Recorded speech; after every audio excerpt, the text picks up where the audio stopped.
Hey guys, it's Ray. And a laughing Laurie. And this is Generation Hashtag.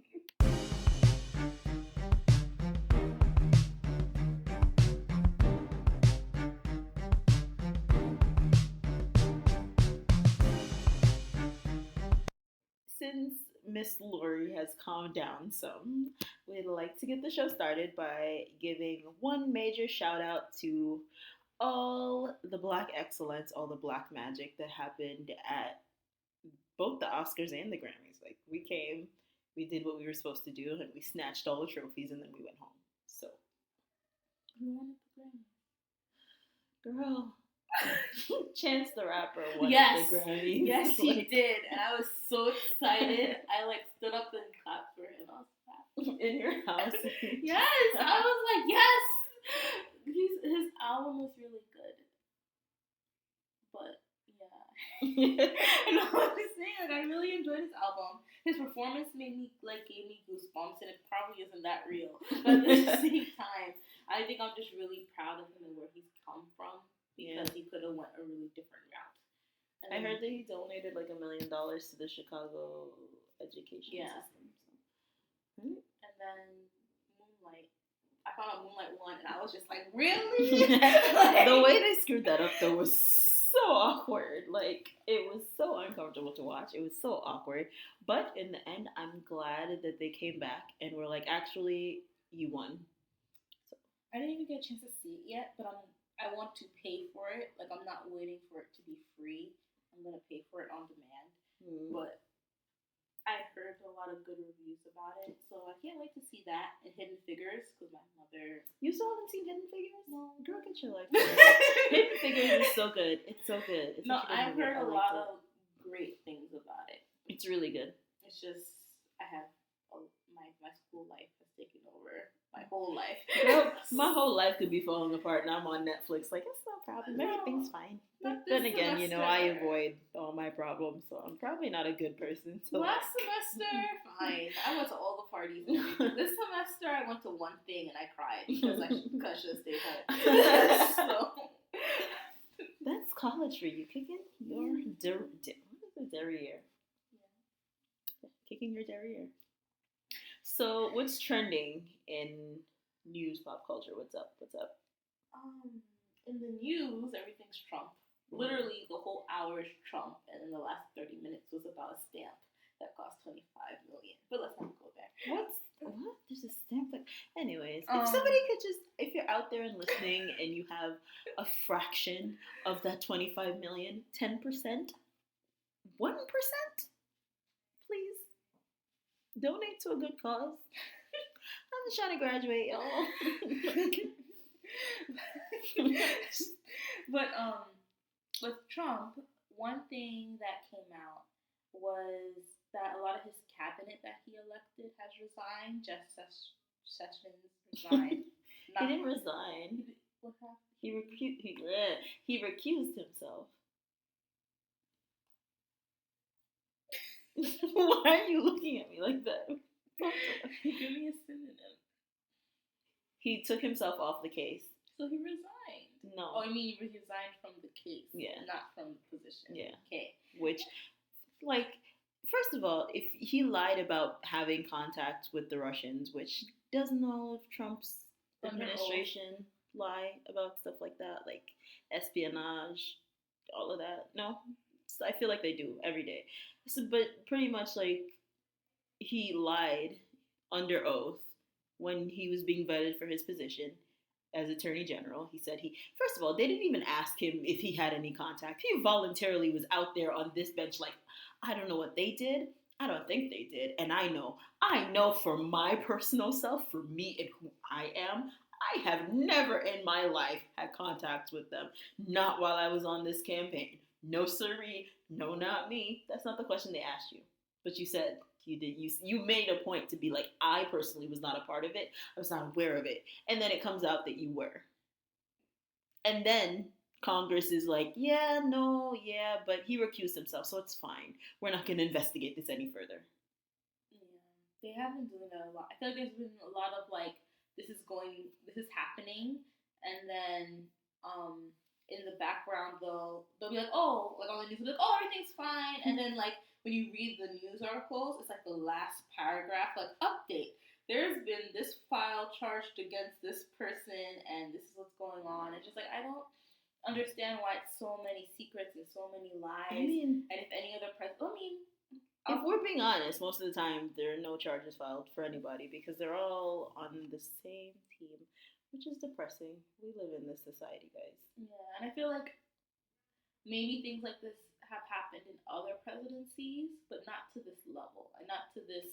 I disagree. Okay, so I think it has happened with Bush. Now, Bush was before my time, but Bush's presidency was the like epitome of a hot ass mess. Like, and I was reading something about the Bush presidency and how the media was covering it the other day, and it surprised me so much how like literally so many things are like mirroring what's happening. Bush went to war. Bush won the election, but he didn't win the election. Like when he ran against Al Gore, there was this whole big thing where it took 34 days to recount the ballots, and then like Al Gore decided to concede, and then Trump won the presidency. You see, they're all blending together. Old white men that just come in and take power and do whatever the hell they want. They all blend together to me. But Bush, and that's how Bush got elected. Then he went to war, even though most of the American people weren't really feeling the war. And then he never really left, even when America was like, I feel like this is bad. Can we like back out of this somehow, please, please? They were doing the same thing where the media wasn't covering him correctly, and they were running all over the place like they're chickens with their heads cut off. There were leaks in the Bush presidency. They couldn't figure out who was snitching. Like all these other things were happening just like now, but I think people just like to like pretend that Trump was the worst.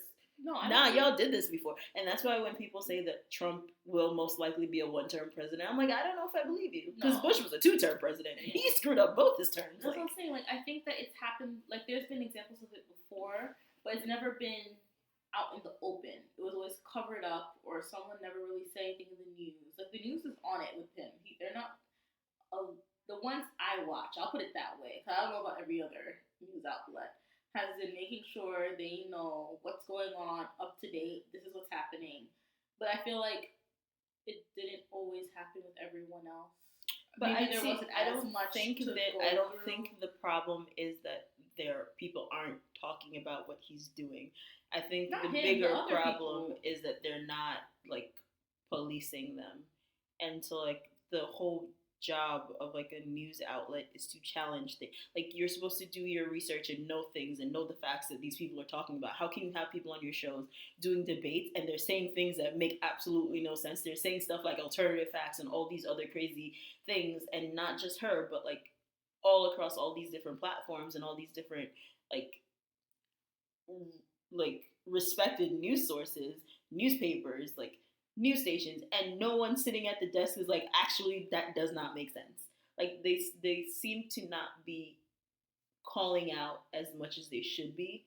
Because I'm like, and I get it, you know, the old school way of doing journalism is you're unbiased and you don't state your opinion. No, but I've been watching news channels that have been like, but aren't you doing exactly what you complained Obama was doing?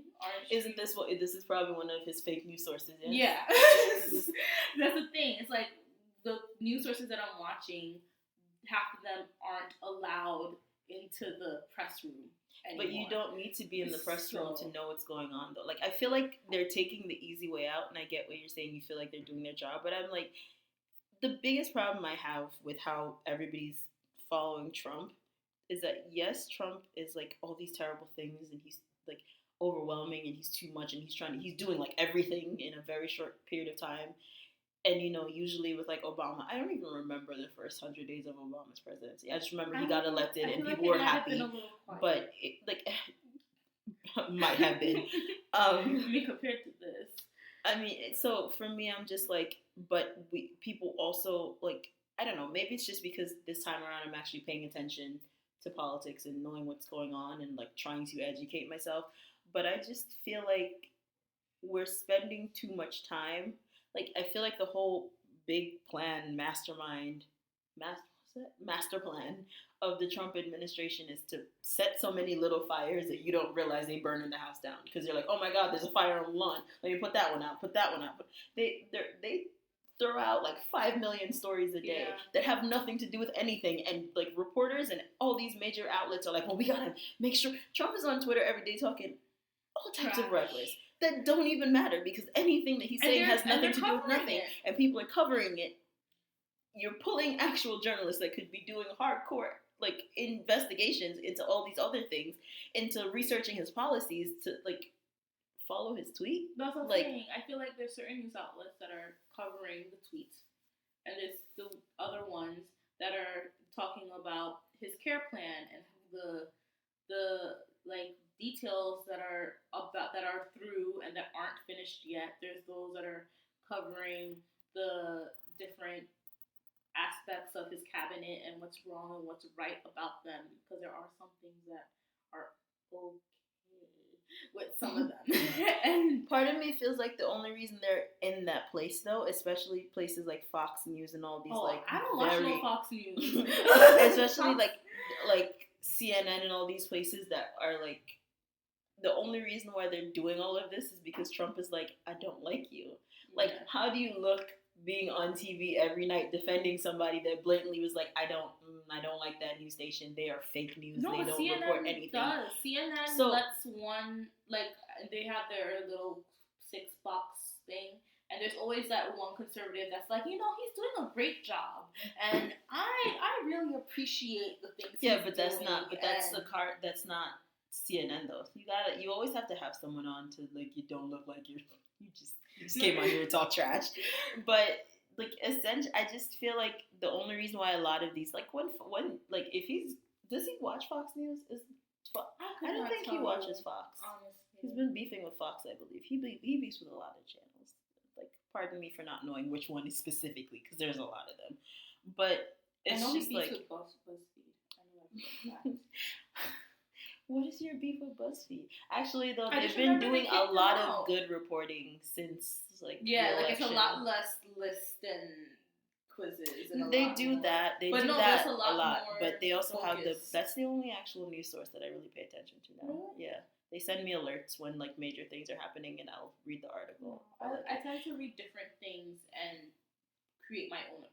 I try to, but in the same breath, I'm not, like, Trump is not going to really have me out here on Google News every day just, like, scouring the magazines. I just don't have time. I just want to know generally what's going on. And then, like, if I read the headline and I want to know more about the topic, I'll go do my own research. But other than that, I'm fine just knowing the headlines and being, like, generally aware. I've been living in this bubble since the election, which I like my bubble. There's not a lot of negativity. I don't even have Facebook on my phone anymore. My bubble's just like, it's not a very happy, perky place, but it's pretty happy, you know? There's no nonsense. There's no shenanigans in my bubble. There's no, like, people that just hate people for no other reason other than they just want to hate somebody. It's just a nice place in my bubble. So I'm trying to, like, stay as insulated as I can. That's pretty much it. No, I'm trying to stay as aware as I can be. Like, I might not know everything, but I'd still, like, let's say I wake up at 8 o'clock in the morning, I'll watch that last hour of news that's on for the day, and that might not be everything, but at least have an understanding of what's going on today and what's going on in the world in, like, a broad sense. And I feel like that at least gives me enough to be, like, I know what's going on. Yeah. And for me, I found myself getting very overwhelmed. And, like, I felt like I started to feel like I was getting sad, like, every day just, and the more I read, the more I was just like, I feel so depressed and I feel sad, and I don't want to feel like that. I shouldn't have to feel like that literally just about waking up and finding out what's going on in the world. And I understand people that are out there that are like, I don't check the news, I don't watch the news, I don't want to be a part of that whole realm because I want to be happy. I get it. So that's why I'm like, I try to keep up with things to know what's going on, to understand what's going on, because the worst thing you can do is stay uninformed. But, like, other than that, I'm trying very hard not to, like, engage. You know what I mean? No, I get it. Because I'm just, like, self-care, you know? It's just, like, it's part of my routine. Like, no, I'm not saying that's no, bad. I'm just saying, like, like sometimes Trump is very overwhelming. Like every time it's like, okay, what he do now? Just tell me. But like at the same time, since I was very little, I would get dressed to the news. Yeah. So me being knowing at least what's going on in the world in some aspect has always been a part of my routine. So that's why it's just like even if I don't want to know, at least I know something, Yeah. and I don't let it control my day. It's kind of like I wake up, I listen to the news for whatever time I have, and then I start my day with the positive things after that. So I guess I just never let all the things that happen with him control my day. I just want to know what's going on. Yeah. Sort of a hectic topic we got on. I hate Trump so much for just like, ugh. I mean, he cut it short this week because not much has happened this week, actually. With Trump? I mean, as in there was Trump care. The Trump care hasn't passed yet, and there's still lots of things not going through. Republicans are even like, you need more stuff. A lot of Republicans are like, I don't. So it's like I know you, my party, but at the same time. They're like, I thought you said you had this, Paul Ryan. When you said you got this, like you actually, like, come on. You can't be having us in these streets looking like a joke after we was just clowning the last man for looking like a joke. Come on.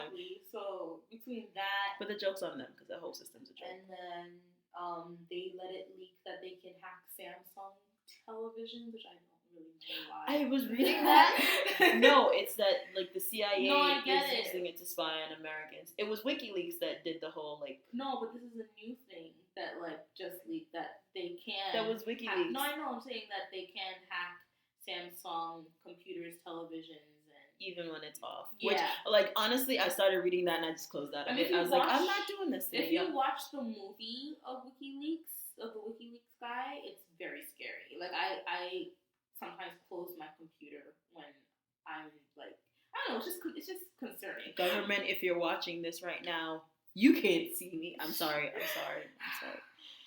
Please don't arrest me. But they were saying that like how terrorists also use Samsung, so that's why it's a great technology to have to know how to hack those computers. They were spying on American citizens. But no, okay. But that's what the leak was about, the one that just happened this week. I guess. But that's what they were saying, and they were saying that. Well, you gotta spin it somehow. Yeah, but I get what they were saying. I don't know about them spying on Americans and stuff like that. Well, they're not gonna be like we were spying on Americans. No, I'm just saying, like, I get it, but at the same time, you also have to be aware that it is, in a way, good that they can hack certain things, especially phones, where a lot of people do their communication, because they found Osama bin Laden by tracking someone's phone. I guess. So those are the things you have to consider. I'm not saying to track my phone. There's laws against that. I'm just saying that when it comes to terrorism and things like that. The difference is that like the person they were tracking weren't American. When you start using the things that you created to protect us, quote unquote, against us.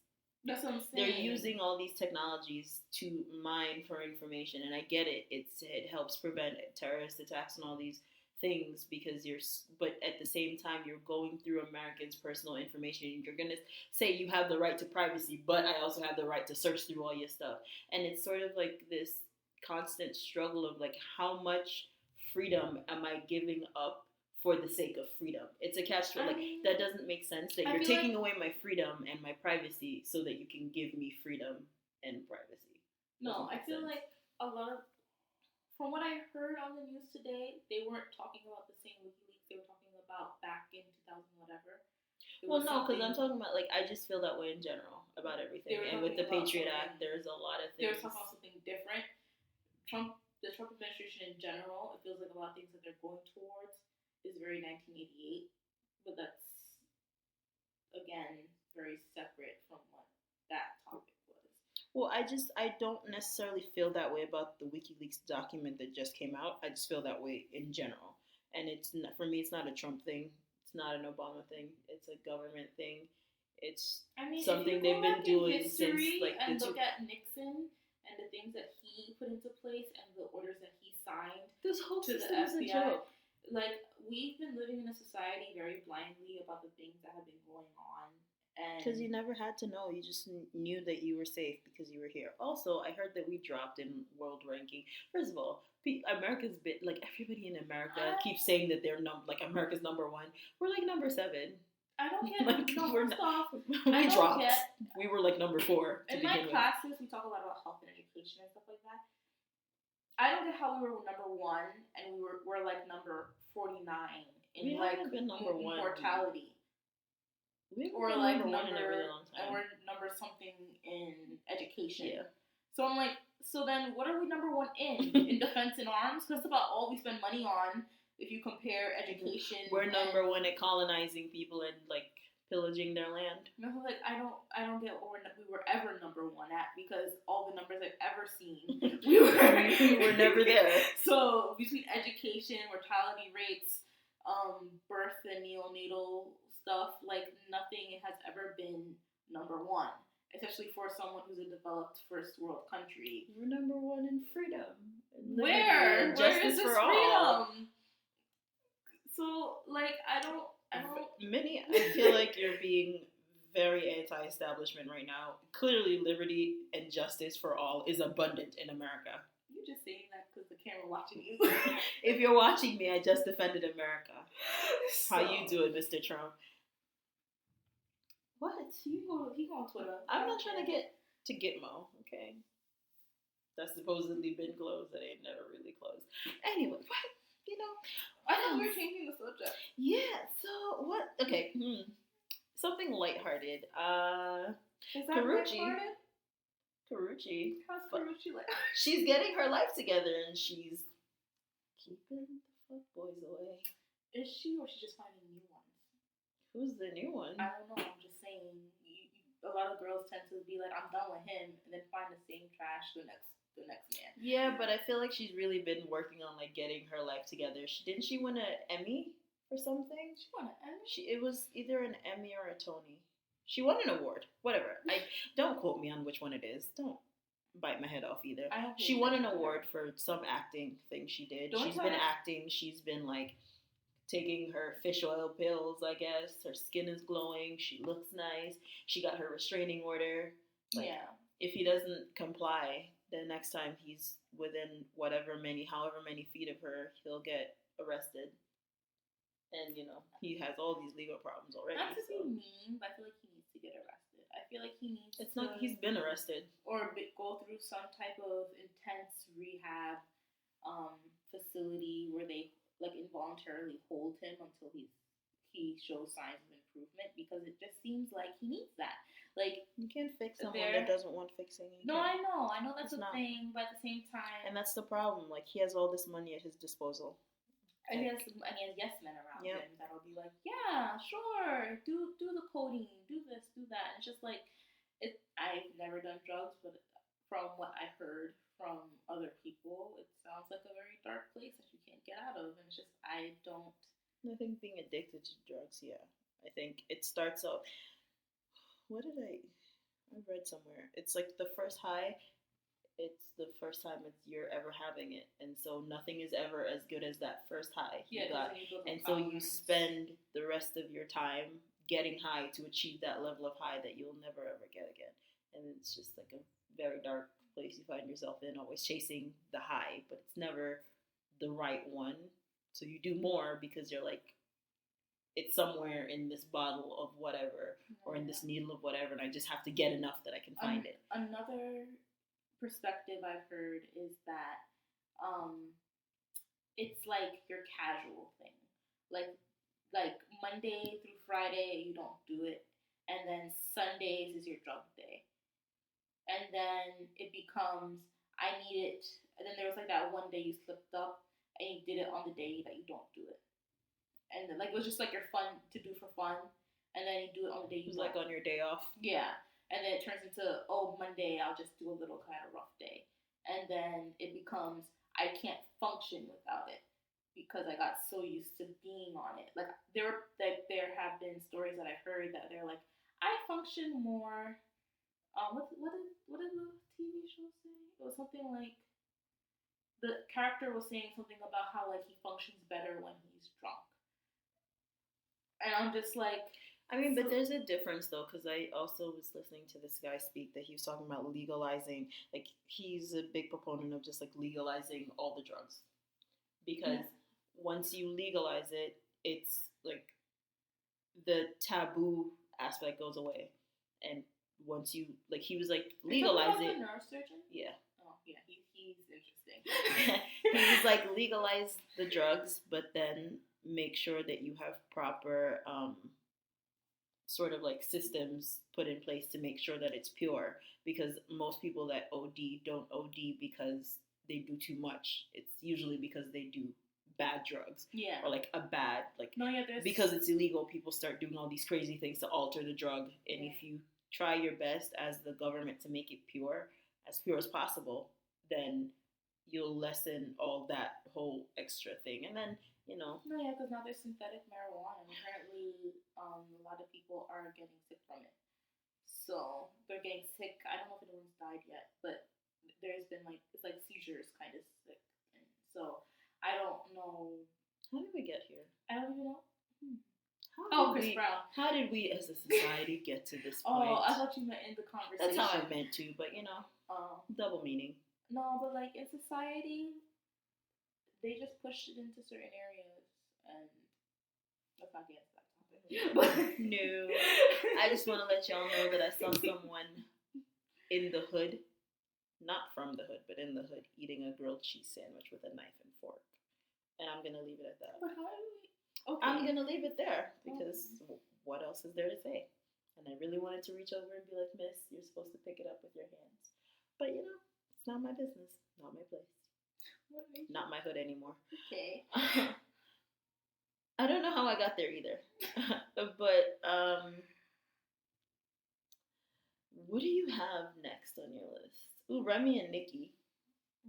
What happened? How did I find out about it? I was going to school and I saw it on my timeline, something about this is what Meek looked like when he saw the diss track, and it was like a meme of him like smiling and like running, and I was like, what are you talking about? And actually, I think I got it from you because I think you sent me the meme. You sent me a meme or something on Instagram, and when you did, I was like, everybody on my timeline kept like reposting the flyer, and I was like, okay. I don't even follow rap like that, but even I had to be like, okay, I want to know what's happening. And then I went on Remy's page, and then she has the cover art, and I was like, ooh, what's this? So then I went on to iTunes, because it's on iTunes. It's on iTunes, YouTube. She's making her money. Spotify, SoundCloud, everything. Anyway, so I went, Googled it. It's called Sheether, and it's 7 minutes long, first off. And then second off, she goes through every single thing that Nicki's ever done. Like, she catalogs her life. And then she even, not dissed herself, but she even mentioned everything about herself. So you can't diss her back because she already mentioned it. Yep. So what are you about to say back to her? Like, it's not even like 7 minutes of like, oh, this part lagged. It's like 7 minutes of, ooh, like she really said that. Yeah, the hits just kept coming. And honestly, like, so when I heard it, at first I was sort of like, I heard it and in the beginning I was like, oh, it's okay. I mean, I guess.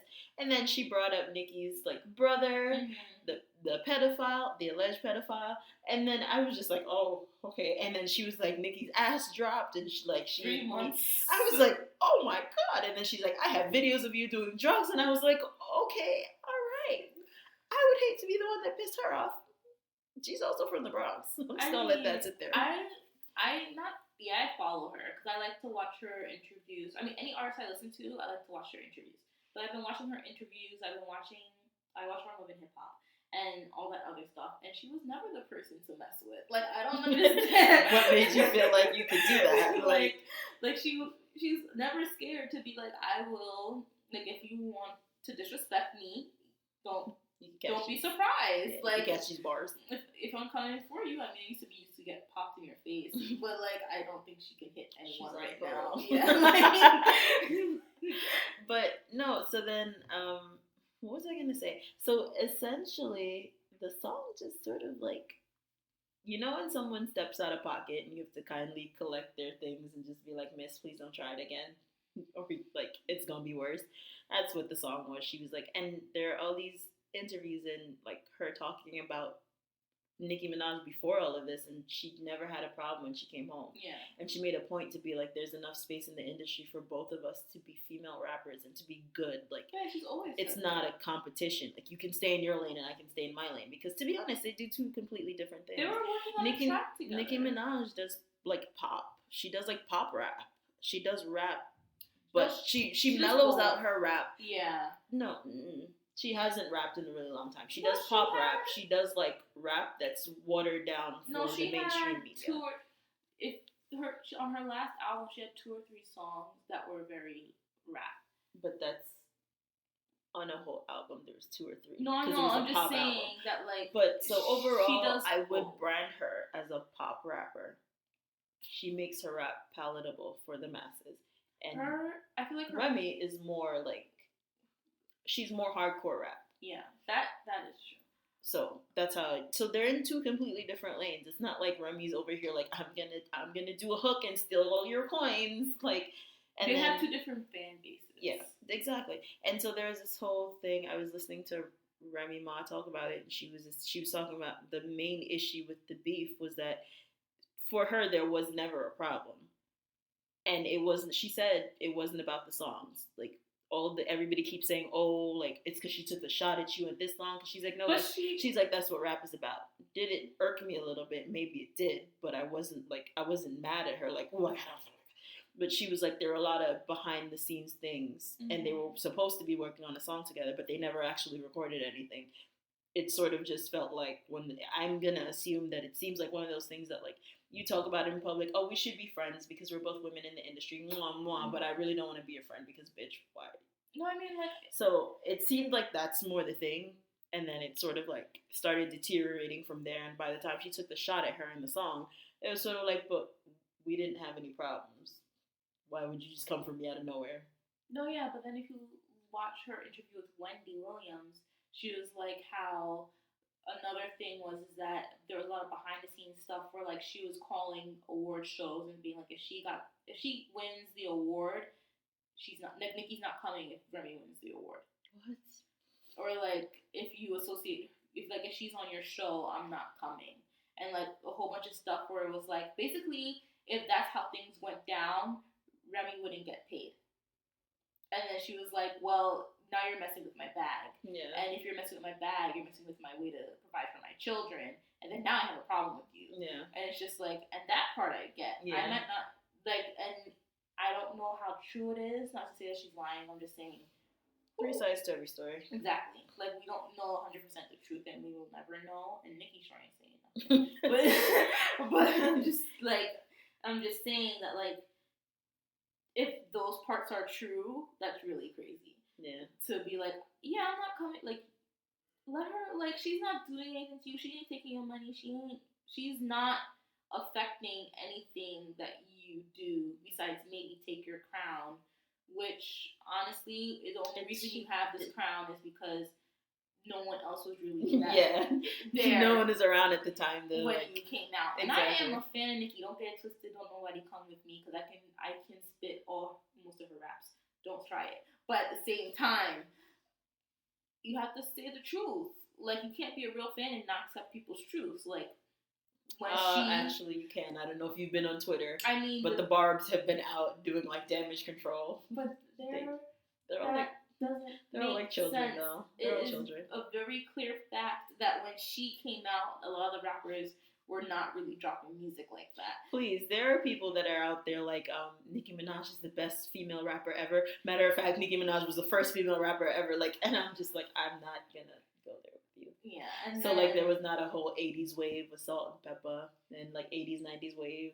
There was not. And I feel like it's not that she doesn't recognize them, but she doesn't. She's not very unity when it comes to everything. She doesn't seem to play well with others. Yeah, like I feel like there's a lot of other female rappers. Always drama following her working with another female. And it's just like I don't get it. Like, and I think I don't know. I feel like I guess maybe I would feel that way too, because when you're in an industry like that, where they're always pitting women against each other. Yes, but you would rather work with Taylor Swift than work with. But I'm saying though that in that industry, they always make you feel like there's not enough space for more than one at a time, and that's why they're really fighting over this quote unquote crown of like rap, queen of rap, whatever. They're fighting because they think there can only be one, or like the impression seems to be that you can only have one. She feels like, and so she feels threatened when other people come around.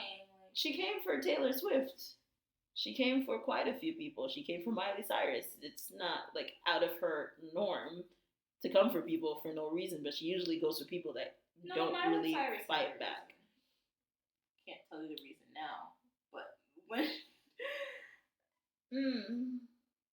I think Miley Cyrus has her own problems, but in the same breath, I feel like Nicki champions causes that benefit her at the end of the day. Like you only ever hear her on Twitter ranting about like how artists need to be paid more when she's not getting paid more. She's always ranting about how like women are being pitted against each other and they're fighting for the same award, and like body issues and race issues and colorism, only when it affects her. Yeah, no, that's very never true. When it affects anyone else, and I don't like that. It's not a good quality to have, and it just makes you look like you're selfish, and it makes my previous point stand true. I think like she's doing this because she feels like she started taking shots at her because she felt like she had something to prove, like she had to be the only one to exist. And you haven't been rapping for real, like for real in a long time. You need to go sharpen your skills. Maybe that's why she didn't reply, because she didn't have a reply. As long as she didn't have a reply, Okay, people are saying that maybe she's saving it for her album, because apparently nobody's gonna care about that. Her album comes out. That's what I'm saying. In this new world, in this new Twitter, social media, everything changes every 5 minutes. No one's thinking about you and that beef when your album comes out. Yep. But people were saying that maybe she's saving it for the album because when Nas and Jay-Z were beefing, apparently there was 9 months in between the reply. Yeah, but that was also early 2000s. No, that's what I'm saying. Was not the internet. Like, so like back then, I was like, oh my god, like it came out finally. But like now today, with Drake, when Drake and Meek had their beef, it was probably 48 hours in between each reply. So you cannot tell me that it's been, what, a week and a half now? Almost 2 weeks? Listen, she's not gonna reply. I don't think she will. In the beginning, either. I thought she would. No. I was literally out here telling people like, no, she has to reply because it's gonna look a type of way if she doesn't, and she didn't. And I was like, but honestly, okay, I'm losing faith in this society, and I'm not she really. Don't have to, because people are gonna forget about it, and whoever's her loyal fan. And I think that's why she didn't reply. Also, that's part of the reason as to why she didn't reply, because she's like, okay, but my money's good. Yeah. And like she said in all her rap, she thinks that what makes her the queen of rap is that she has all these titles and all these accolades, and other people, the white people, the Grammys, recognize her for what she's done. Does she have a Grammy?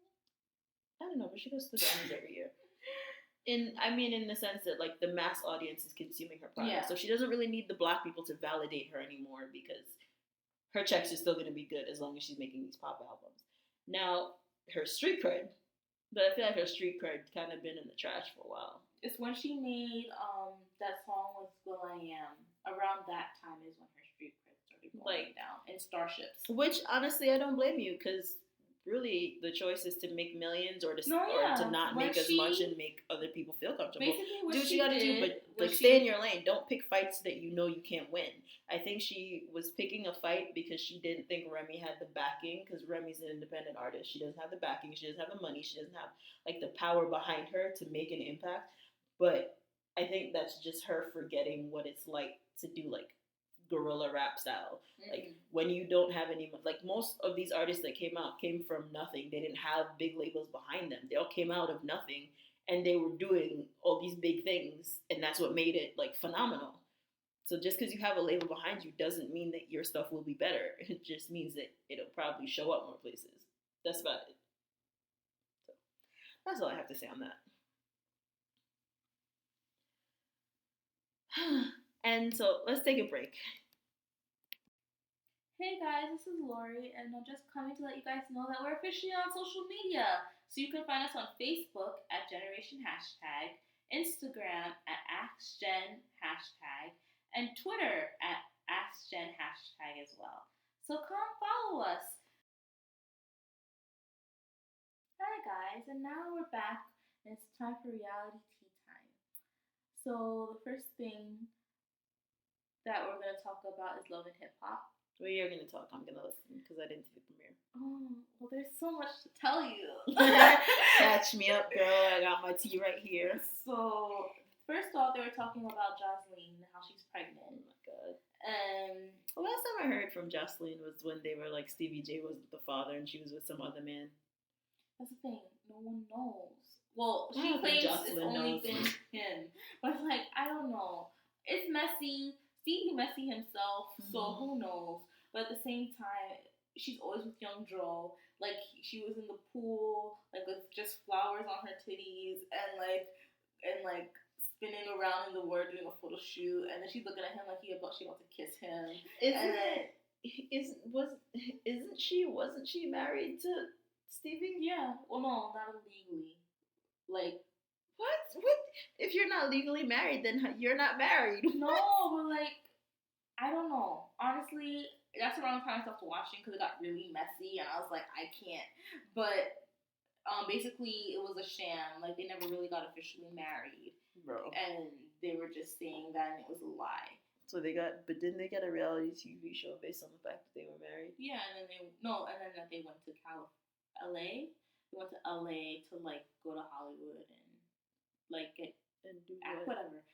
Who was gonna hire Jocelyn to do anything? I did not watch this show. Okay. I do not care about this woman. Tell me about the premiere. But yeah, because you watched the premiere. So then, basically, the only reason I brought up that she was pregnant is because she held a baby shower, and she invited the cast. And then like people went to be messy, basically. I mean, what other reason is there to show up at Jocelyn's baby shower? So, it's either you bring the mess or there will be mess. Like, so young Jock was there, and he was with his perm, and his shades.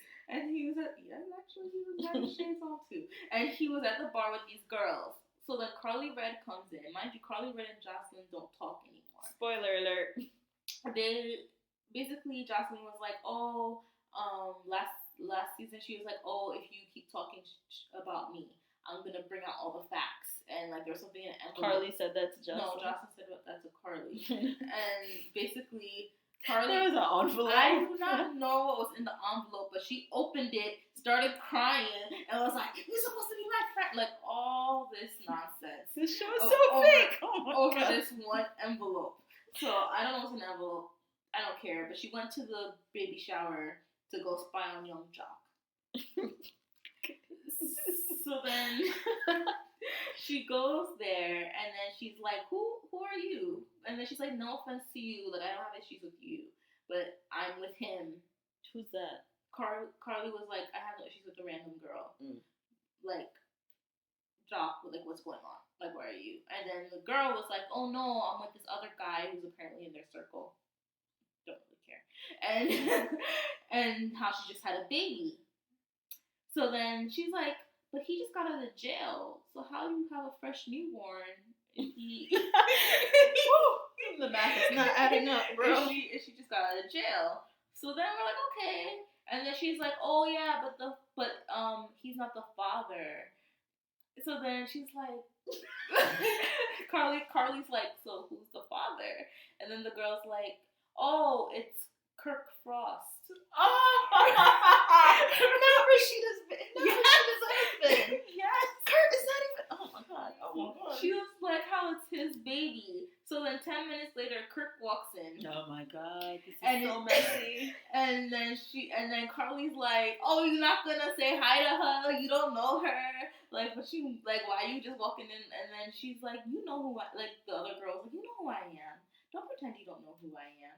And then he's like, I don't know who you are. Tell me who you are. But if he was like smiling the whole time, and I was like, you just got caught. Like you looking guilty in front of Carly, and Carly is messy AF. And then basically he was just like, I don't know you. I don't know you. Wild. You don't look familiar. So you're not my baby father? Basically, that's what was going on. And then he left. Oh my god. And then Carly's like, if I walked in and you were accusing me of having a baby and I'm married, I would have been like, I would have had a scene. Like, there would have been a scene. It would have been something. Like, no, he was mad calm. So, like, basically she went back and told Mimi. The next episode is when everyone's finding out how Rashida feels about it.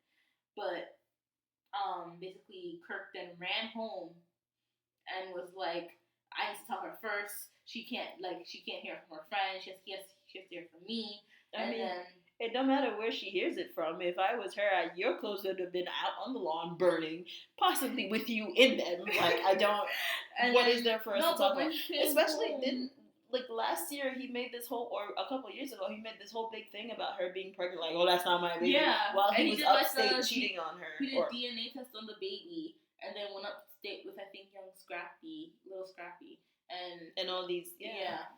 So, and then I don't know what's happening next season, but apparently it might be his because she was crying like in all this that continues next season or whatever. So I don't know, but I don't know why Atlanta's always messy, and I'm just like, and then my thing is that even though I'm not gonna lie though, I like Atlanta more than I like the other one. Really? Yeah. You know what it is? I mean, I haven't seen it in a few seasons, but I like the first season of Atlanta was like prime. Like, they invented messy on that particular. I deal with it. Hollywood gets boring. I can't lie. Hollywood gets boring. New York is the only one I like because I like the people on it. Yeah. I was gonna say characters, which technically is true. Because fake anyway. Yeah, it's fake. Like, the way that they've been doing things have been a little bit too orchestrated. Yeah, I'm like, okay, you ain't really go there just to talk to her. They're like, oh my goodness, girl, let me tell you what they said about you. Like on Fiend surprise. Oh, I'm supposed to actually be surprised. Okay. No, like on Hollywood, Safari went to confront Miss Nikki Baby about her dating Rosa Acosta. And he had an earpiece on with Ray J in it, so Ray J could tell him what to say. I'm like, who takes advice from Ray J about anything? Where's his career? But even so, where's his love life? Who watches? Why would you, like, who looks up to life? Who looks up to Ray J? But who does it in real life? But even if they did it in real life, why would you have Ray J in your ear? That's the bigger question. I mean, he has a girl, so I guess that counts for something. Not really. They married. Okay, and that's something. People get married every day, and then they get divorced. Yeah, so that's all that happened. I don't know. Honestly, I don't know how long I'm gonna keep up with this season because it gets real messy. Like that's the first episode, and there's babies by other people. We don't know if this baby's yours. All that, like. So was it Young Jock doing his first perm by the bar? He was like, like he opened his mouth. He was shocked.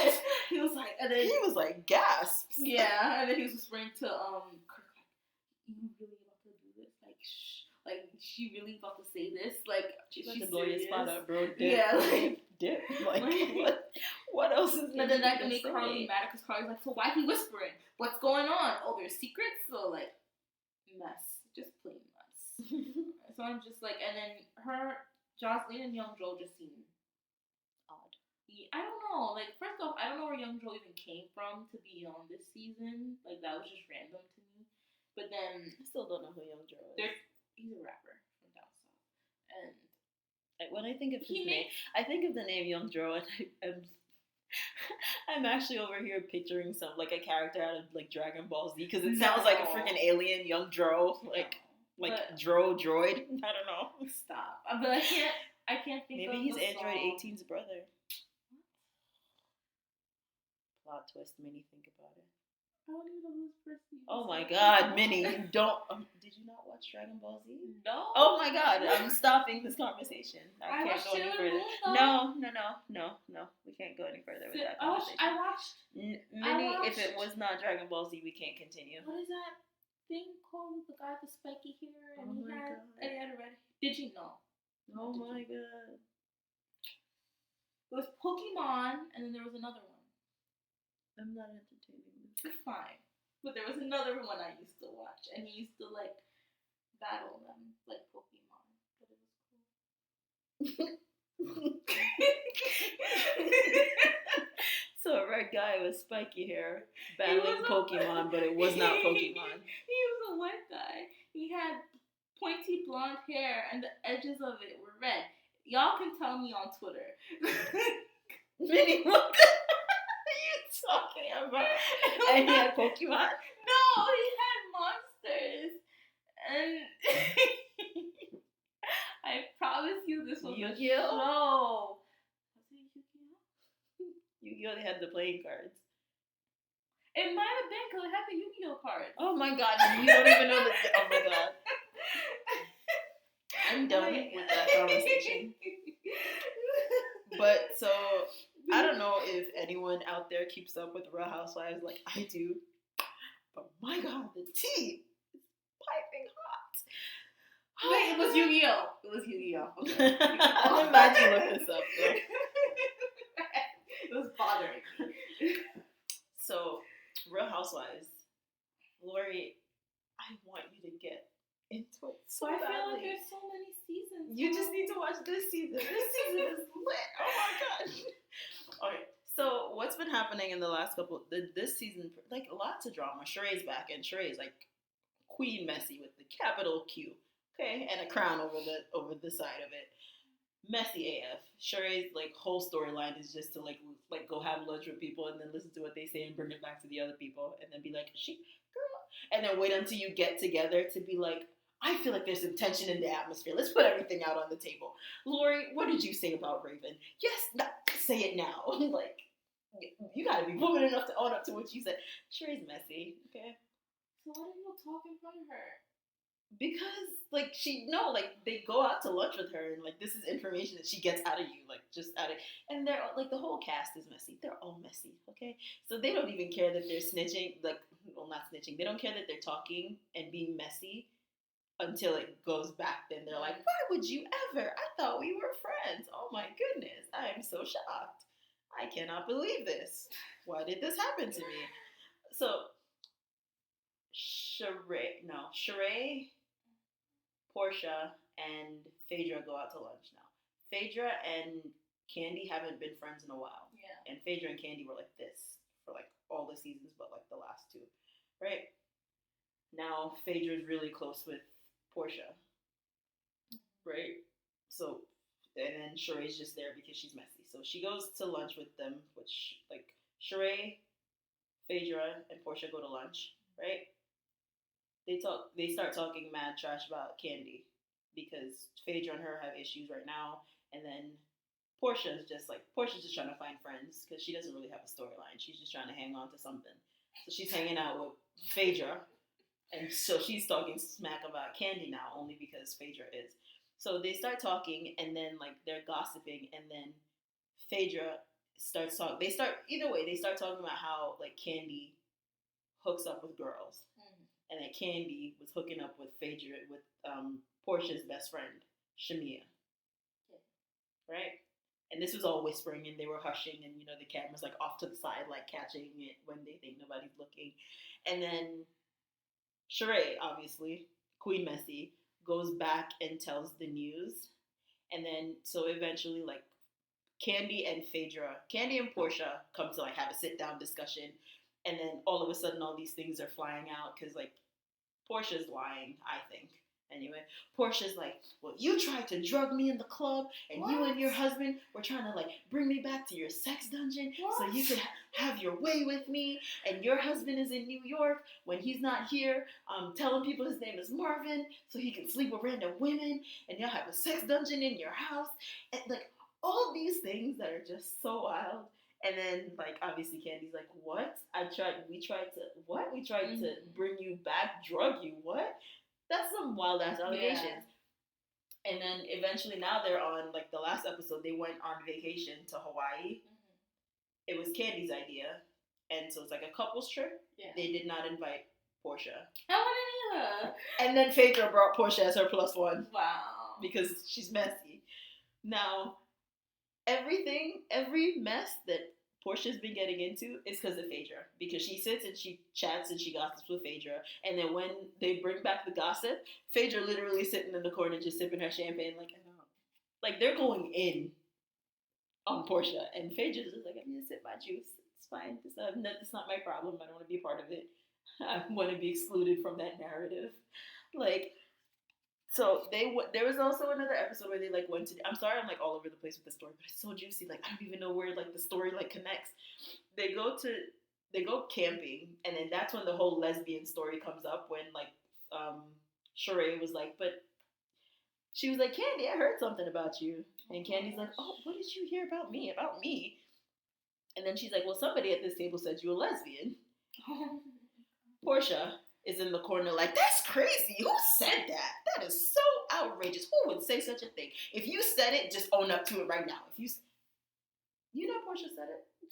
Portia sat at that table the whole night being like, that is so crazy. Who said that? If you say it, just like own up to it. Just say it. Boy. She said it to Phaedra, and Phaedra's in the corner just sipping her champagne like, I'm not participating in this conversation at all. At all. It was so messy. It's so bad. It's so bad. But y'all should watch it. It's so juicy. No, but I'll be mad. Because I'll be like, but you said it. You have the balls to say it when no one's there. But so then Sheree was like, I don't want to put anybody on blast. And then Portia goes, well, no, because now you have to call their name. Yeah. She was like, well, it was you, Portia. She's like, me? When did I say that? Oh, you got amnesia now, right, y'all? No. You cannot say things like that and then have amnesia. She's trying to be on Phaedra's level of like sneaky and messy, but she's not good at it. So Phaedra never gets called. Nobody calls Phaedra out because nobody's even caring. Nobody cares about Phaedra at this point. Nobody's really like focusing on her. But Portia keeps tying herself up in these lies and stories she's telling people. They go to Hawaii and then it becomes like this big thing, and like Candy's about to lose her stuff because she's like, I did not want her here and you invited her to come on my trip, and she's gonna sit in my face and be like, I tried to drug you. Yeah. So then all of a sudden out of nowhere, Candy's like upset and like screaming and crying, and then she pulls out paperwork out of her bag. What? She pulls out she pulls out her receipts. She printed them out so everybody at the table has a copy of like the conversation that happened after, because what really happened was like they went to a club and then Portia got drunk and tried to hook up with Candy, and then it got awkward, and then everybody went home to their own house, and then Portia texted her in the morning like, I'm so embarrassed about what I did last night, yada yada yada. But then now she's trying to make it seem like Candy was trying to drug her. Yeah. And so Candy like lost, because she's like, you can't be out here tarnishing my name like that, because like I have children, I have businesses that I run. I don't want people to get that impression of me. It turned into this whole big drama. Candy's crying, and then Portia's just like, I didn't say that you tried to drug me. That's just what I heard in the streets. I was like, girl, wait, you heard in the streets that someone tried to drug me? My God. Yeah. No, But yeah. I don't know about this show. You saw. Like I feel like I'm gonna be watching it like you serious? Like it's so messy, and you can't help but just be looking at like you're literally in your house like, no, I'm the only one. She didn't say how is that? That's crazy. And then Portia had the nerve to jump on like live stream on Instagram after the show aired on Sunday night because she just had to clear up some rumors. I said, what are you gonna clear up? Because you look as crazy as you sound. Like, but is Real Housewives of Atlanta like staged like Love and Hip Hop, or you think it's actually real? I think that the scenarios are staged, but the emotion and the reaction are real. So I think they put them in uncomfortable situations, knowing they got problems, and then like whatever happens naturally, because the reactions are genuine. They're always genuine. But I think it's also that they know, the whole cast knows that like it's not like Love and Hip Hop will they'll keep you for like. The stakes are higher because it's a higher quality show. There's more money involved, all that. And these people use it to pay their bills, okay? They're not out here trying to be like, I'm a rapper, I'm a singer, I'm a da-da-da. I mean, some of them try to. But, like, they all are out here using these checks to, like, live. You know what I mean? So they know they have to do whatever they can to keep the drama going so that they could come back next season, because if you were trash, if you were whack, which like I feel like Portia's time is coming to an end because like she doesn't really have a storyline and she's messy. They probably will get rid of her soon. Like you're not gonna mess up your check, and it's like they put them in uncomfortable situations. Like if like when they knew Kim and Nene didn't like each other, they made them take a road trip from like here, like from Atlanta to Miami, and then they had like a really big falling out. Yeah. They didn't talk for a while. Like they always put like the trip to home. I'm pretty sure that the trips are always staged because they always have They to are, go. and that's what made me 100% know that Love and Hip Hop is staged, is because they started doing trips. No, so like I think they are like you have to go on a girls' trip. They have to do a trip every year, but you know who you like, and ideally all the cast members should be there. But you know, by the time they do the trip, it's usually like towards the end of the season when everybody has drama. So you know stuff is gonna pop off when they get to the trip. That's such a waste of like they go to Hawaii, like they put the like the cat like they put them in these awkward situations to like see what will happen. They go to such nice places to be brawling. Like. Yeah, that's true. I know, but y'all should watch it. It's very entertaining. You don't even have to watch all the other seasons to know what's going on. It's not really like it's not like continuation storylines like that. Oh, okay. Like Love and Hip Hop, I guess. I don't know, like you know, like because it's a set cast. It's not like Love and Hip Hop. You see one girl in the first episode and she's like in the confessional. You never see her again for the rest of the season. Like these people are like it's the same 7 people all the time. That's another thing I don't understand. If you're not a regular, why do you have a confessional? Because it's messy. It's designed to be that messy. I don't think it was that messy for her to go. Also, like they brought like Todd, Candy's husband, invited what is his name? Peter to come on the trip. Peter and Cynthia are getting divorced right now. Oh, I thought like you said Peter. I thought Peter Guns. No, they're in the middle of getting a divorce right now, and Cynthia's on the trip because she's part of the group. And then Todd, Candy's husband, invited Peter. And they broke up because there was rumors of him cheating on her with some girl at a club in, like, Charlotte. Awkward. Super awkward. And the promo for next week looks so emotional because then, like, at the end of the episode when they show you, like, what's going to happen on the next episode, Sheree is in, like, they're all driving someplace and Sheree's in the car. She's single and she's with her ex-husband because they're trying to, like, reconnect and he's trying to, like, win her back. When Sheree was on the show the first time, this man dogged her out. He did her dirty. When she was on the show, she was like broke. She had no money. He wasn't even paying child support. He's an ex-NFL player. Oh, I heard about that. Yeah, he wasn't paying any money. Nothing. And she was struggling out here by herself. And then now he's back and he's trying to win her back, yada yada. He's doing all these things. You won't even believe what happened at the end of the episode. Like I was in my seat like, what? They're in the car.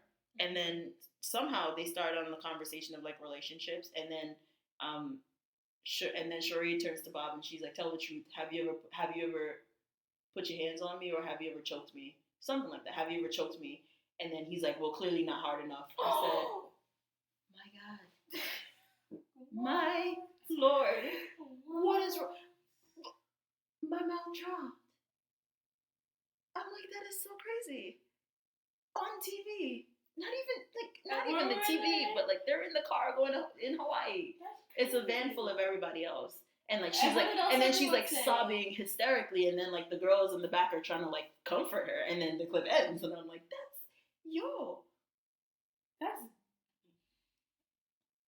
men like Kurt Frost and this man, I can't even remember his name, Sheree, Bob Whitfield. Are trash. Well, people just sat there. And it's so crazy because so many people were trying to like on Twitter. So many people were like trying to fight for them to get back together. So many people like they should get back together because he wasn't really on the show when she was on it the first time around. He was like in the background. You saw her like going to court for custody, and you knew he was like dirty, but you didn't get to meet him like that. And she threw like a water bottle in her face or something like that, in like back in there. But I'm like, this is a whole different ballgame. I'm like, you really have people out here rooting for your love, Sheree. People are out here like, yes, you guys are beautiful. He seems like he's going to work hard. And he was beating, because I'm like, if he was choking you, then he was beating you at some point. You know what I mean? And then now I feel bad because I was like, I feel like he's trying to win her back. Get back with that man. That means he used to beat her. He used to abuse her. Mm-hmm. But abuse is a very twisted. I don't want her to go back. Oh my God. It's so like it's. But next week's episode is gonna be good though. Juicy. It's very twisted. Very. Yeah. Let's take another break, guys, and then we'll get back with our weekly recommendation. Hey guys, it's Ray. I just wanted to let y'all know that we are now officially on iTunes. You can find us by searching Generation Hashtag in the search bar. That's generation, like the word generation, not too much variations out there. And hashtag, like the word hashtag, not the number sign. You can subscribe to us to be notified when we release new episodes. Also, don't forget to leave us a 5-star review. See you next week. Hi guys. Welcome back, and now we're gonna wrap up the show with our weekly recommendation. Laurie, what you got?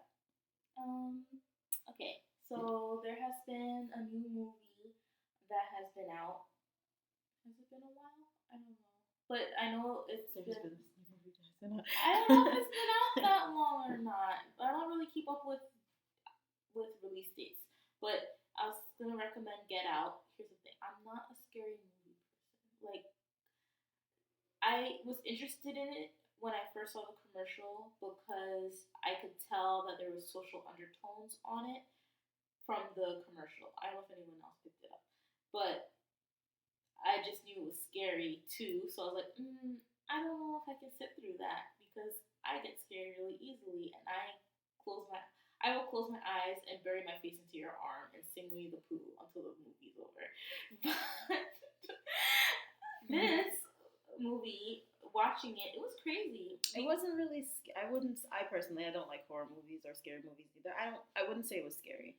It's just like I feel like the white people in the crowd were shook because they're like, "Oh my goodness!" I'm like, "Girl, welcome to being black in America." No, but they girl. didn't. They weren't like that because I remember when you left. I don't know if it was you who pointed it out or a friend, and she was like, how when they left the movie theater, they were like, that wasn't even scary. I mean, because a lot of them, it also missed them. Like, instead of talking about the social commentary of the movie. White people never get the social commentary of anything. They always think you're bugging when you're like cultural appropriationism.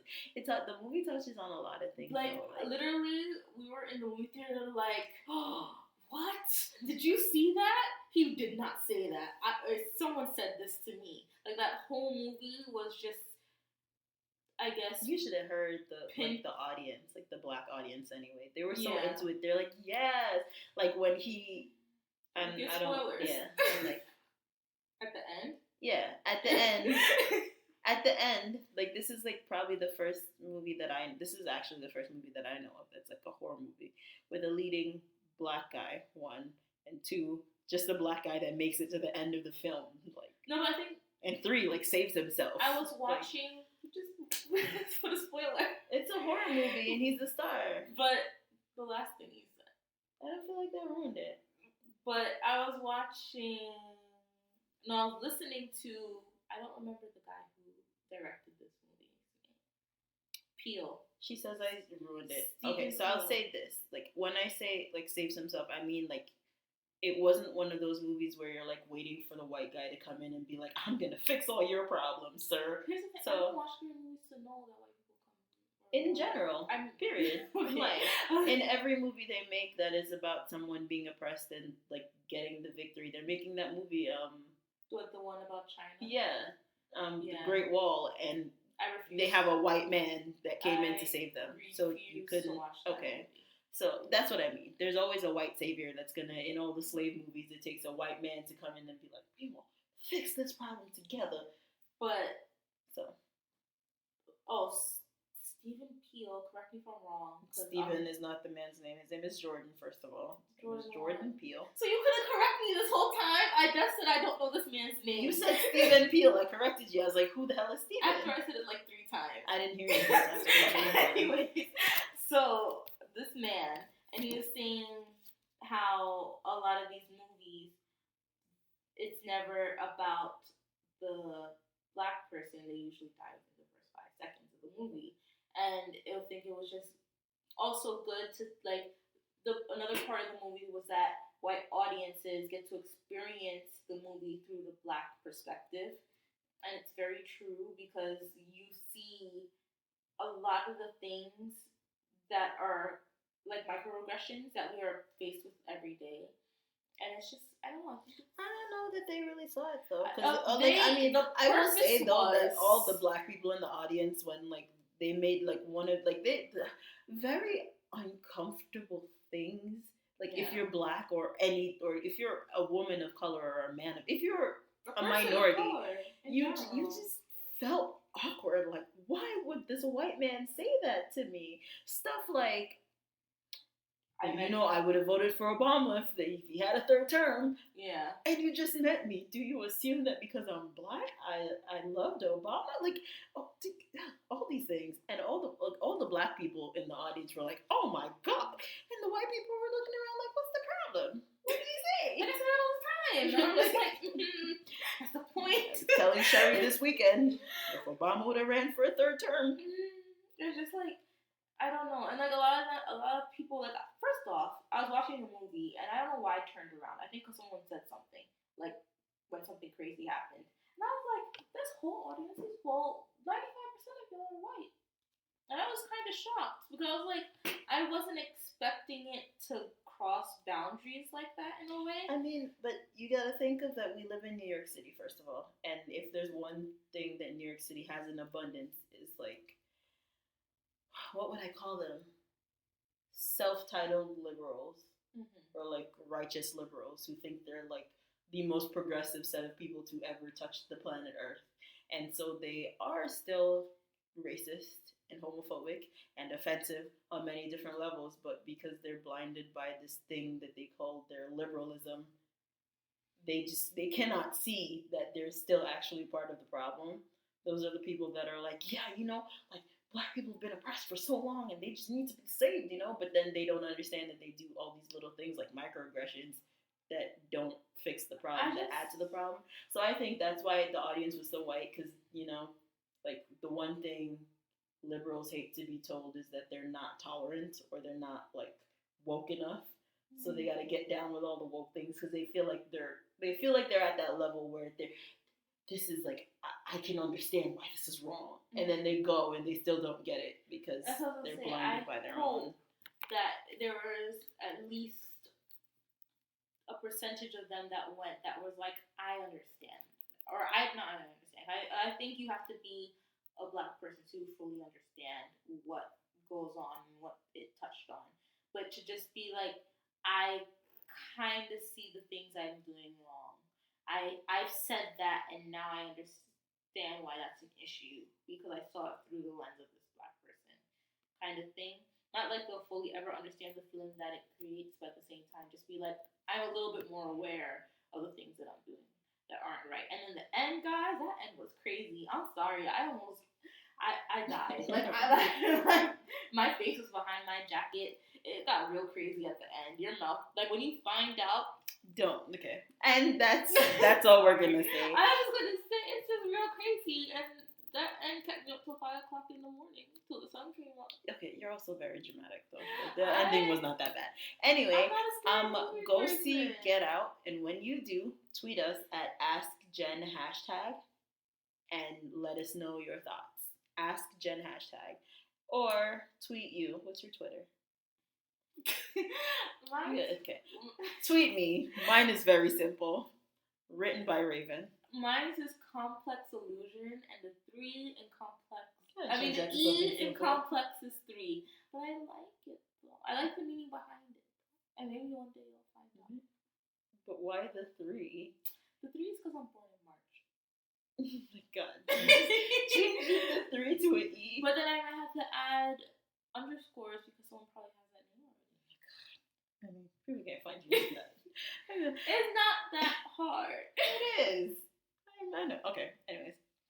So, my weekly recommendation is actually a book. I feel like I recommend. Do I recommend a lot of books? No. I don't know. I'm always reading a book. I walk with my Nook. I go to the club with a Nook in my bag, guys. Sorry, not sorry. I go to the club with a book in my bag and I read it on the train home. Exactly. So, the book I'm reading now, let me actually get it out of my bag. If I can find it.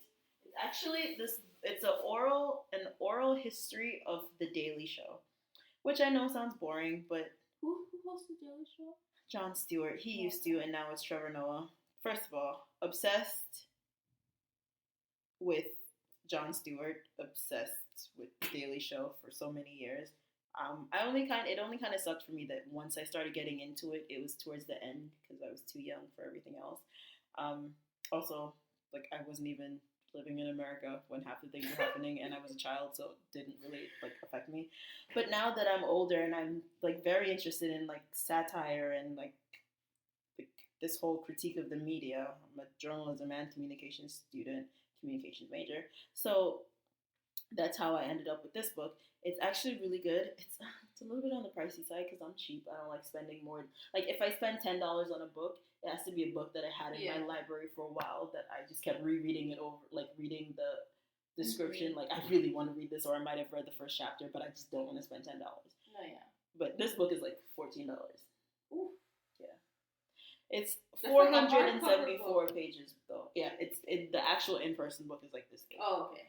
But it's pretty much just like a compilation of like, well, it's like it is what it is. It's an oral history of the Daily Show, and it chronicles everything from their start in, I want to say like 96, all the way to 2015 when Jon Stewart left.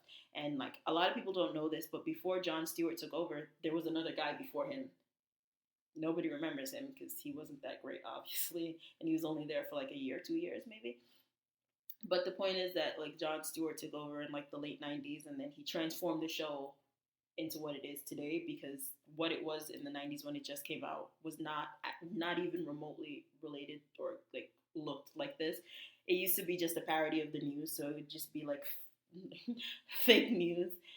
They just pull stuff from the headlines and make fun of them, but they weren't ever really about politics. They were about like celebrity and gossip and like random people in Ohio. This random man that took out his teeth with a tweezer or something.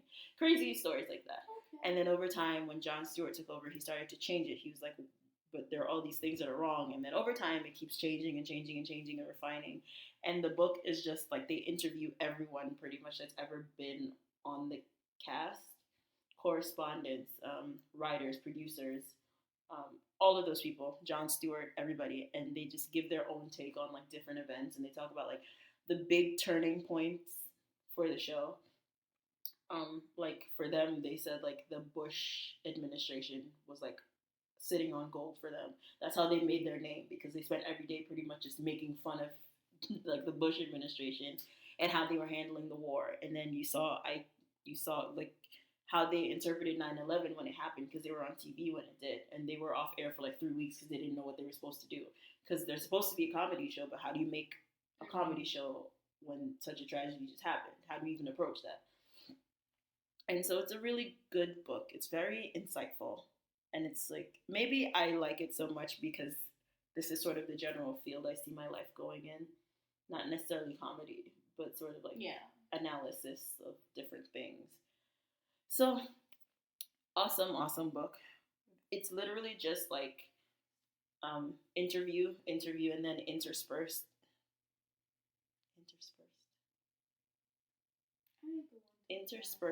I'm going to use the word. I'm going to put my faith on it that that's the word, because I feel like that's the word. My words are failing me recently. But between those interviews are like just a summary, or like, so it's largely just interviews all over with different people, and they talk about like, what did you think when Stephen Colbert left the show, and then when he got his own show, and then what do you think about da-da-da. But it's a really good book. I also really love Jon Stewart, and I'm excited for him to come back. I heard he's going to do a HBO show, which they said was supposed to come out early 2017, and then it didn't. And then they said first quarter of 2017, and then it didn't. They have till April, no? No, January, February, March. They have a few more days. And so it has not come about. No one has heard nothing since March has started about where the show is. It's supposed to be like an animated satire or like poking fun at the media. But I'm excited about it. Also, I like Trevor Noah. I feel like he's hitting his stride. He's getting better. I like him.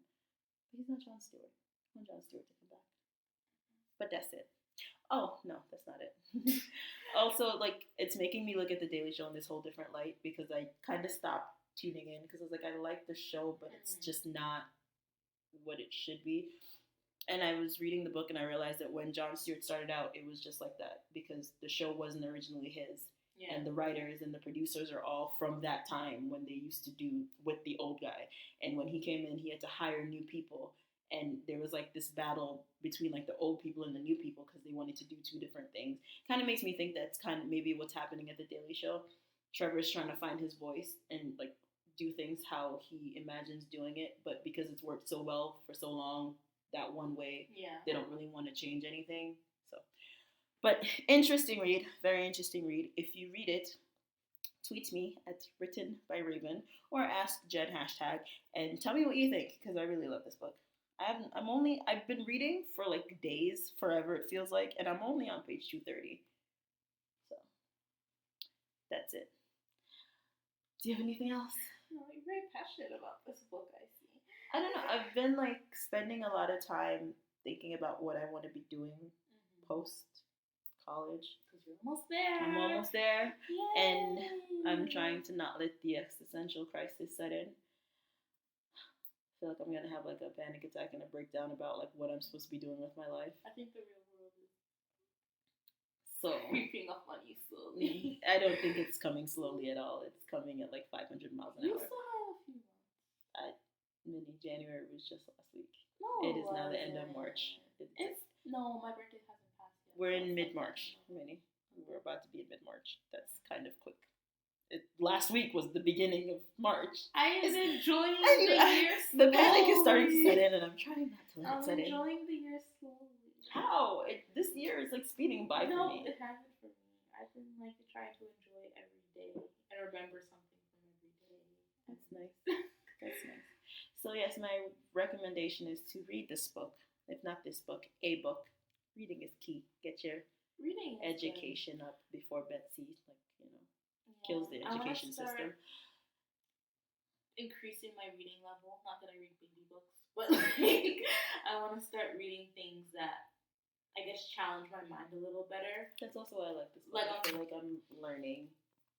I'm very into fantasy and sci-fi and stuff like that, and I kind of want to get. I also want to add to my library. Other types of genres. Yeah. So that's why I like this book. It's the first book I've ever spent. Well, not ever. It's the first book I've spent so much money on in a long time. That was not fiction. So. I love fiction. Me too.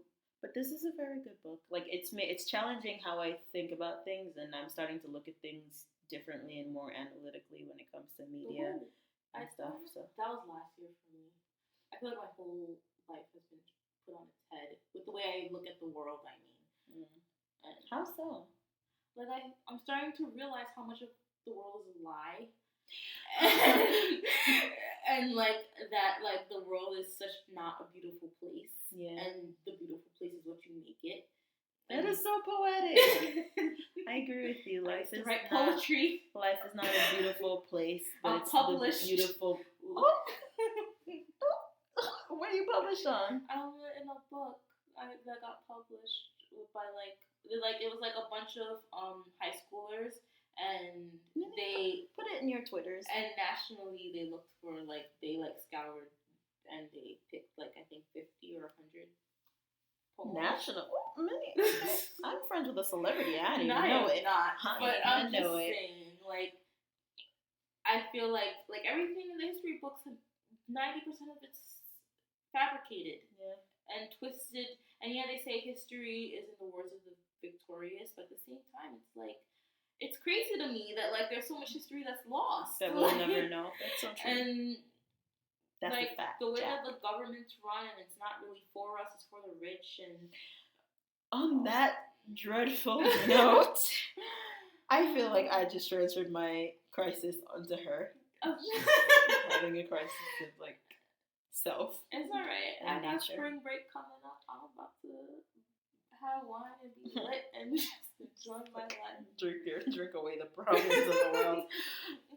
Don't forget, life is not a beautiful place. It's filled with beautiful moments. I feel like I paraphrased because I couldn't remember exactly what you said. But boom, she just dropped some knowledge, and I just repeated her knowledge. Boom.